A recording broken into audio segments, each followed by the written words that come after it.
Assalamualaikum warahmatullahi wabarakatuh. Kami dari kelompok 2 ingin mempresentasikan materi tentang hipersensitivitas.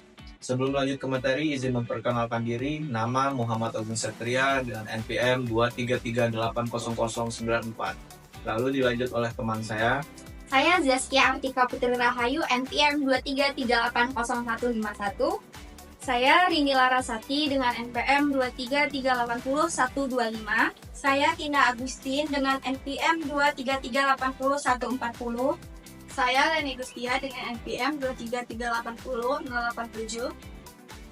Baik, untuk materi pertama yang akan disampaikan oleh teman saya, Tina Agustin. Di sini saya akan menjelaskan tentang apa sih hipersensitivitas itu.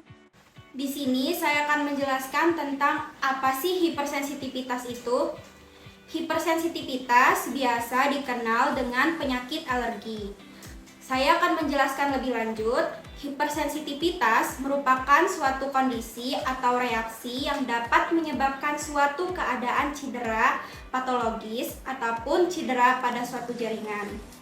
Keadaan tersebut terjadi karena adanya peningkatan sensitivitas serta aktivitas terhadap suatu antigen yang pernah dipanjakan dan telah dikenal sebelumnya. Respon imun non-spesifik ataupun respon imun spesifik yang biasanya menguntungkan bagi tubuh berfungsi protektif atau memberikan perlindungan terhadap infeksi atau keganasan sel kanker. Namun, karena hipersensitivitas dapat menyebabkan hal yang merugikan bagi tubuh, sehingga hipersensitivitas juga dapat dikatakan sebagai reaksi dan respon imun di dalam tubuh yang berlebihan. Klasifikasi menurut Combs and Gale terdapat 4 tipe. Hipersensitif tipe 1, reaksi cepat atau reaksi anafilatik. Hipersensitif tipe 2, yaitu antibodi terhadap antigen jaringan tertentu. Hipersensitif tipe 3, yaitu penyakit kompleks imun. Hipersensitif tipe 4, yaitu hipersensitif seluler atau lambat. Saya akan menjelaskan tentang hipersensitivitas tipe 1. Hipersensitivitas tipe 1 atau alergi adalah kegagalan kekebalan tubuh di mana tubuh seseorang menjadi hipersensitif dalam bereaksi secara imunologi terhadap bahan-bahan yang umumnya imunogenik atau antigenik, atau dikatakan orang yang bersangkutan bersifat atopik. Dengan kata lain, tubuh manusia bereaksi berlebihan terhadap lingkungan atau bahan-bahan yang oleh tubuh dianggap asing dan berbahaya, padahal sebenarnya tidak untuk orang-orang yang tidak bersifat atopik. Bahan-bahan yang menyebabkan hipersensitivitas tersebut disebut alergen. Terdapat 2 kemungkinan yang akan terjadi pada mekanisme hipersensitivitas tipe 1. Yang pertama, penderita telah terpapar alergen sebelumnya. Saya akan menjelaskan mekanisme pada gambar pertama. Alergen langsung melekat atau terikat pada IgE yang berada di permukaan sel mas atau basofil, di mana penderita telah terpapar alergen sebelumnya, sehingga IgE telah terbentuk. Ikatan antara alergen dengan IgE akan menyebabkan keluarnya mediator-mediator kimia seperti histamin dan leukotrin. Saya akan menjelaskan tentang mekanisme pada gambar kedua, yaitu untuk penderita yang belum pernah terpapar alergen sebelumnya. Alergen yang masuk ke dalam tubuh akan berikatan dengan sel B, sehingga menyebabkan sel B berubah menjadi sel plasma dan memproduksi IgE. IgE kemudian melekat pada permukaan sel mas dan akan mengikat alergen.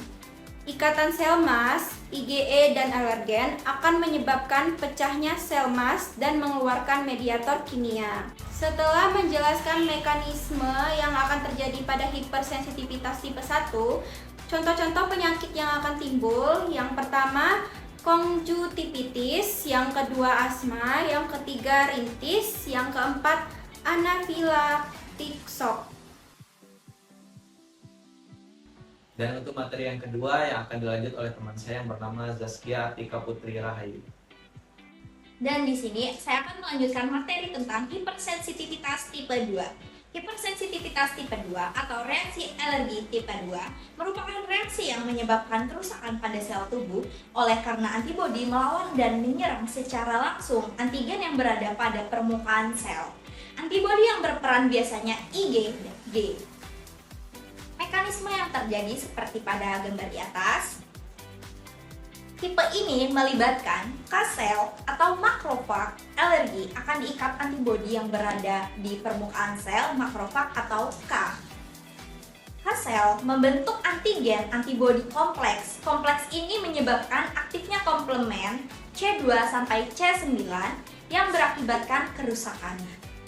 Dari mekanisme yang telah dijelaskan dapat menimbulkan suatu penyakit seperti Goodpasture anemia atau perdarahan parut anemia, myasthenia gravis atau MG, imunhemolytik atau anemia hemolitik, imunthrombosikopenia purpura, dan thyrotoxicosis gravis disease. Dan contoh dari mekanisme penyakit hipersensitivitas tipe 2 seperti respon pada alergi anemia hemolitik seperti gambar di samping. Alergi makanan akan diikat antibodi yang berada di permukaan K-sel dan akan melekat pada permukaan sel darah merah. Kompleks ini mengaktifkan komplement yang berakibatkan hancurnya sel darah merah. Selanjutnya untuk materi yang ketiga akan disampaikan oleh teman saya yang bernama Leni Gustia. Baik, selanjutnya saya akan menjelaskan hipersensitivitas tipe 3. Sebelumnya saya akan jelaskan dulu reaksi alergi tipe 3 itu apa. Jadi, reaksi alergi tipe 3 itu merupakan reaksi alergi yang dapat terjadi karena deposit yang berasal dari kompleks antigen antibodi berada di jaringan. Mekanisme reaksi alergi tipe 3 pada gambar di atas merupakan adanya antigen antibodi kompleks di jaringan menyebabkan aktifnya komplement. Kompleks ini mengaktifkan basofil sel mas aktif dan merelase histamin, leukotrypsis, dan menyebabkan inflamasi. Dari mekanisme reaksi alergi tipe 3 di atas bisa menyebabkan suatu penyakit the protozoans that cause malaria, terus ada the worms that cause cytomycosis and filariasis, dan the virus that causes hepatitis B, demam berdarah, systemic lupus erythematosus (SLE), dan farmers lung atau batuk sesak napas. Selanjutnya ada pun reaksi alergi tipe 3. Pada gambar terdapat alergen makanan yang terikat pada antibodi pada neutrofil yang berada dalam darah dan antibodi yang berada pada jaringan mengaktifkan komplement. Kompleks tersebut menyebabkan kerusakan pada jaringan. Selanjutnya saya akan menjelaskan hipersensitif tipe 4, di mana reaksi alergi tipe 4 ini disebabkan oleh antigen ekstrinsik dan intrinsik atau internal.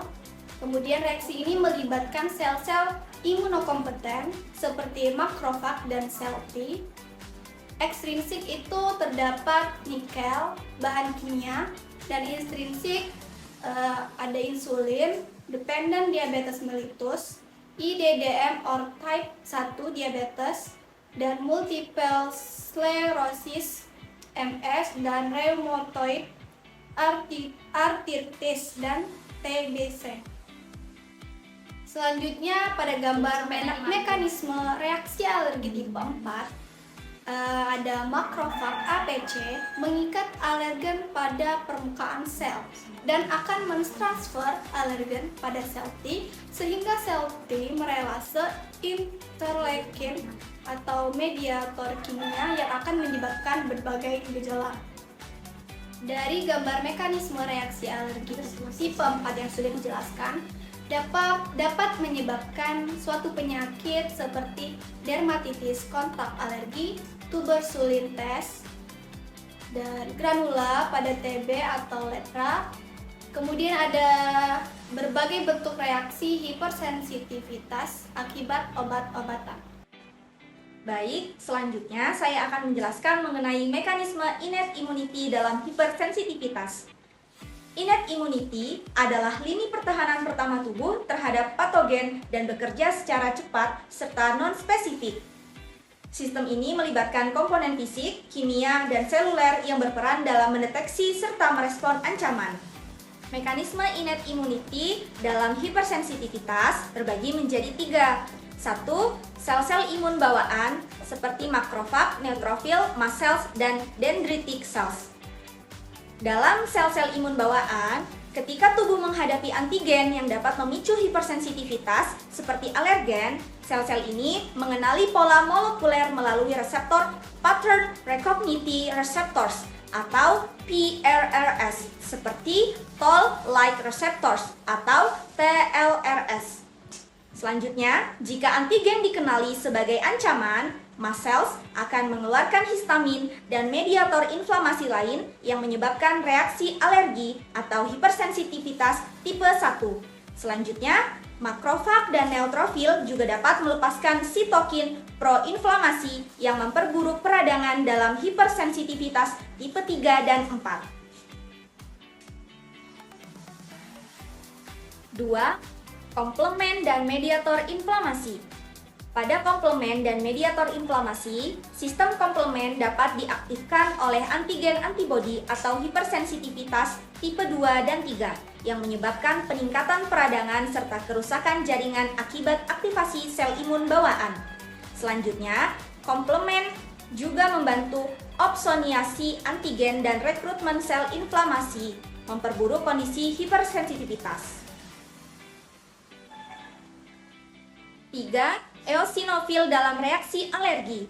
Dalam hipersensitivitas tipe 1, eosinofil direkrut ke lokasi inflamasi dan melepaskan enzim toksik yang dapat merusak jaringan, memperparah reaksi alergi seperti asma.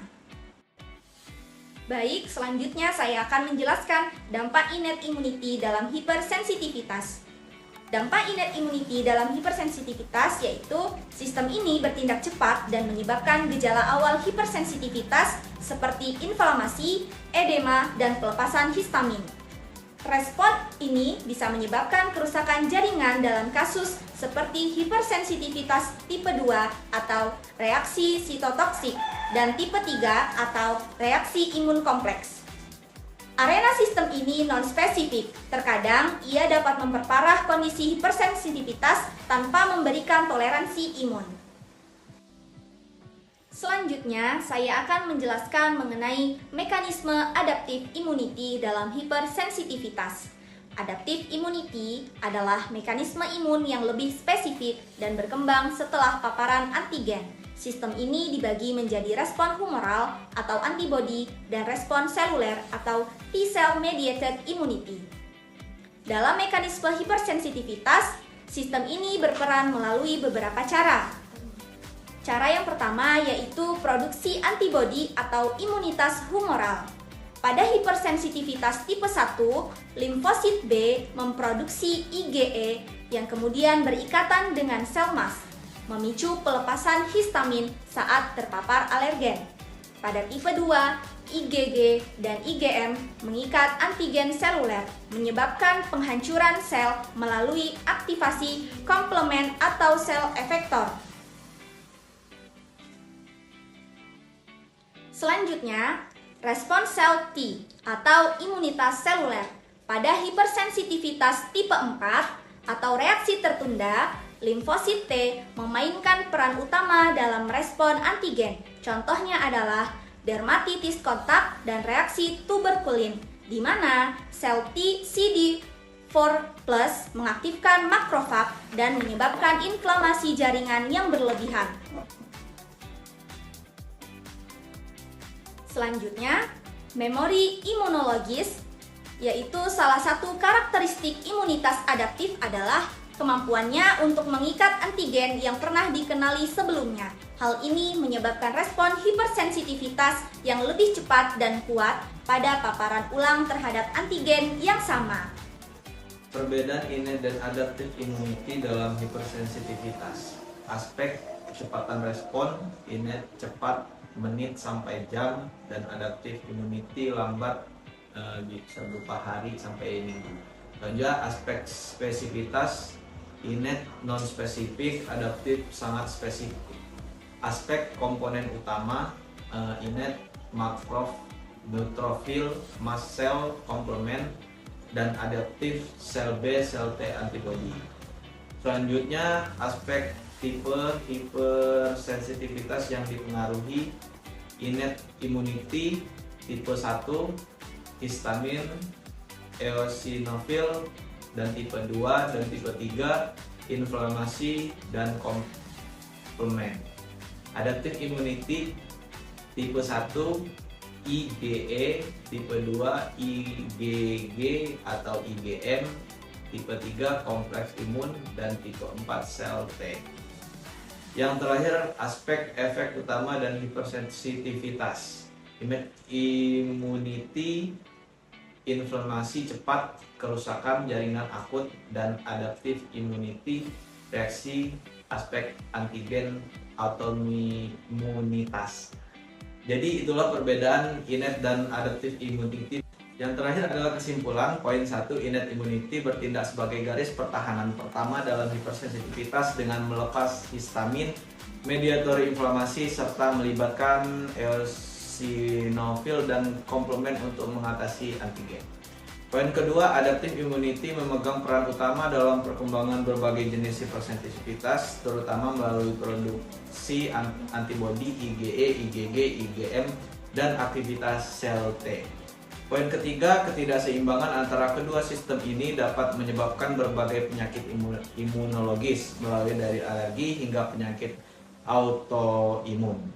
Yang terakhir, poin keempat, dengan memahami mekanisme ini, kita dapat mengembangkan serta terapi untuk mengendalikan hipersensitivitas seperti antihistamin, kortikosteroid, terapi imunomodulator, atau desensititasi alergi.